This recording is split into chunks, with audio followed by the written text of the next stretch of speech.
From the Intellifluence headquarters in sunny Scottsdale, Arizona, this is the Intellifluence Influencer Spotlight. In each episode, we sit down with an influencer from our network and we discuss their background as well as their unique approach to influencer marketing. Mindy Parisi is a mother, wife, teacher, and the creator of Finding Silver Linings, a blog focused on living an upbeat, creative lifestyle. Launched in 2010, the blog features style inspiration, recipes, do-it-yourself projects, crafts, beauty tips, the occasional cocktail recipe, as well as curated content. Mindy describes it as a hub for people looking for ideas and inspiration for living a passionate life. Mindy's content has been featured on Muscle and Fitness Hers, Oxygen Magazine, and Food and Wine Magazine. You can learn more on findingsilverlinings.net or connect with Mindy on Instagram, Twitter, Snapchat, and Pinterest. So, Mindy, can you tell us about the beginning days of Finding Silver Linings, as well as some of the first steps you took to establish yourself as a blogger?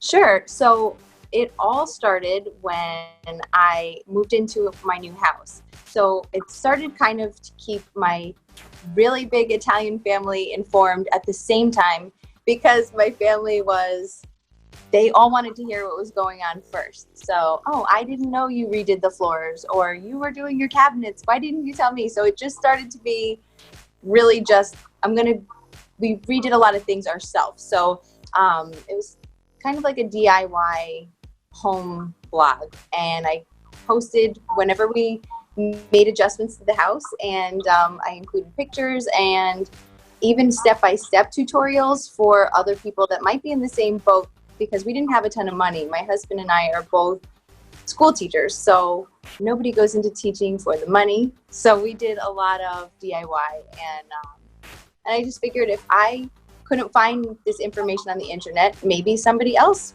might want to find that information. So I just put it out there because I saw a need. So that's really where it started.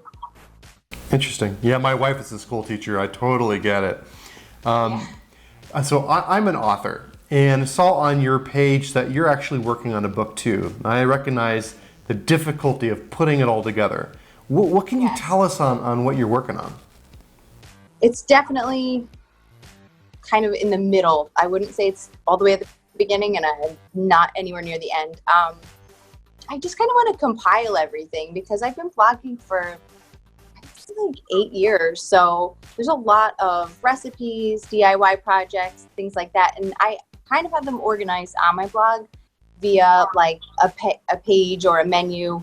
But I figured it might be kind of cool, because I'm so visual anyway, just to compile it into a book and just put my best of together, just to have, just like a resource, not like, I don't want it to read like a narrative. I want it to be more like a resource, kind of like, oh, here's a cool recipe if you're entertaining and company just drops by.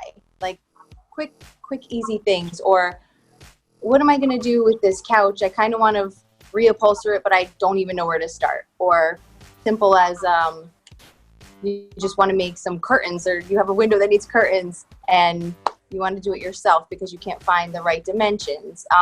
Simple little tricks and life hacks just to kind of make things easier. So more of like a resource, not so much a narrative. Nice. Very nice, very nice. And I'm interested to hear about your aha moment, when that moment in terms of influencer marketing, when you determined that it would be a viable revenue stream and you kind of wanted to go in that direction as an influencer. Well, I will say that I didn't monetize until about 3 years ago. So I was blogging for 5 years just as a creative outlet. I'm an art teacher, so I need to keep getting things out. That's just my way of creative expression, I guess. And after getting married, having kids, I didn't have a lot of time to do anything for myself or make art. So whether it was through a creative recipe or redoing a piece of furniture. So like I said, I started to do it just for the love of it, and as a creative outlet. And I started to see a lot of my peers and other bloggers that I was kind of friends with, and they were doing all these cool like brand partnerships with maybe a paint company, and they would redo their living room, or a style blogger that was hashtag ad, these are my new shoes. And I'm like, you know what? Why am I not doing it? I mean, it started to become more of a why not, you know? Again, teaching doesn't really cut it all the time. And if I have the platform already, I figured, why not? But I only partner with brands that I see fit for my audience. Like, I get pitched quite often, daily, a few times a day, actually. However, if it's a brand that's not really geared towards my audience or my targeted viewer or reader, I don't do it, because it has to make sense. The integrity of the blog and keeping it geared just towards my audience and my specific reader is of the utmost importance. Absolutely, and that's how it should be. It's like over that period of time, so you started monetizing like roughly 3 years ago. Are any of those brands really standing out that were just a perfect fit for what you're doing?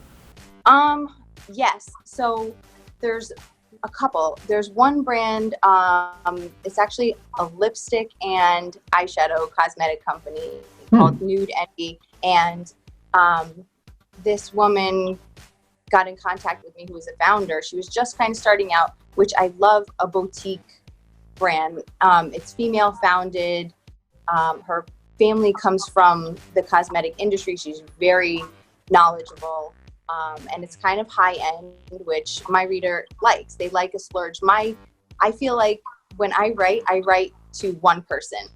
And I have, this person has a name. It's not a specific person, but it's totally my targeted audience. I know what she does for a living. I know what kind of music she listens to. I know what she likes to splurge on. So makeup happens to be one of those splurges. And when it's female founded and it's boutique, it's done really well. So her name, the founder, is Isabel Madison. She's wonderful, but I felt like that was a great fit. Even the packaging was on brand, looked great on my website, looks great on my Instagram.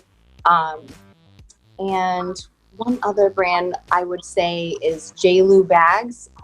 The company is not even existent anymore, unfortunately. But it was a female-founded brand, and we also found each other through Instagram because of the hashtag silver linings. So her bags all had silver linings on the inside. That's cool. She was actually the first brand that I monetized with because of that reason. I never thought, I mean, I considered it, but I didn't go out of my way. She kind of found me, and I was so pumped when she contacted me and was like, I can't believe there's a blog that fits perfectly with my purse brand and female founded. Again, she really supported female athletes, female empowerment, that whole vibe, which I love, and it fit perfectly with our brand as well. And we're actually friends now, which is crazy. Right, that's great. And when I was doing prep for this interview, reading your About page, I knew I had to ask this question because I'm always fascinated how successful people do this. So how do you balance your daily schedule when it comes to managing your family, your blog, writing your book, your career as a teacher, and being an influencer on top of it all? It's a lot of juggling. I'm a creative person. My brain is in 10,000 different places at once. I thrive in kind of under pressure. So I wake up, I get my kids ready. It's crazy. But if I find a moment in the day where there's like a little, like a life hack, like I really am trying to embody my brand. So if I have a moment, say on my lunch break, I'll type up a post. Or if I come across a brand that sends me some product, and I use everything that I'm sent, and I only post the things that I like, because as I said earlier, the integrity of the brand is the most important. But if I find that I really like it, I'll take pictures while I'm doing my makeup in the morning, getting ready for work. So I'm creating content as I go. I'm not one of those super organized people that has an editorial calendar and I have a photographer following me around, because for my life, it's not real. So a lot of my photos are iPhone photos or a self-timer, or it's a lot of real life. But I also feel like at the beginning, when there was such a boom of bloggers, they all had these really editorial, beautiful photos. But I feel like now it's more of like a nano influencer, micro influencer scene. And I feel like that realness, that kind of grittiness, and that everyday reality is what kind of engages people. So throughout my Instagram story during the day, there might be my son hanging off my leg, like, running around, and I'm like, I'll snap a picture and be like, this is what it is, and other moms my age can relate. So you mentioned editorial calendar. Understanding that you don't like to use editorial calendars, like how do you go about the goal setting? Like what are the goals that you have personally as a blogger and influencer, like for the next half of the year? How do you go about that?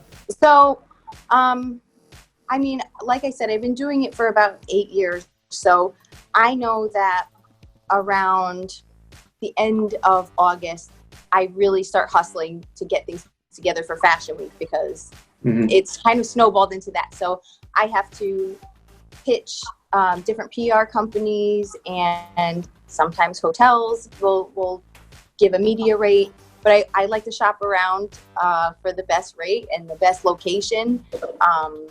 If certain brands want to collaborate and dress me, then that also needs to be pitched and worked out. So I start that. And I would say August, I start doing that. Like I kind of know, like, all right, about a month out. If you do it too early, it's not good because they'll forget about you. But if you do it too late, things are filled up. And also, let me think. Also, gift guides, I would say I do maybe about a month out. So certain brands will pitch, for example, Father's Day. For the past month, products have been coming in, and like sometimes I'll put together a gift guide that has sponsored posts, and sometimes I won't, because sometimes the things that are coming through just aren't worth it, or I don't think that my reader would resonate with them. But so usually like a month or so out, like I said, I'm really kind of scatterbrained. I'm a creative, and I'm not organized. I don't write things down and say, okay, I'm going to start my gift guides in June and have things ready and pre-posted and planned. I work on the fly. I really do. Want to join Intellifluence as an influencer for free? It's easy. Visit Intellifluence.com, click on the influencers link, and then click on the Join for Free button to sign up. Once you have registered, you will get immediate access to our influencer marketplace, where you can browse relevant offers from brands and apply on the spot. You'll also be eligible to receive attractive product and service pitches from brands. There's absolutely no cost to join as an influencer, so we hope you take advantage of our service.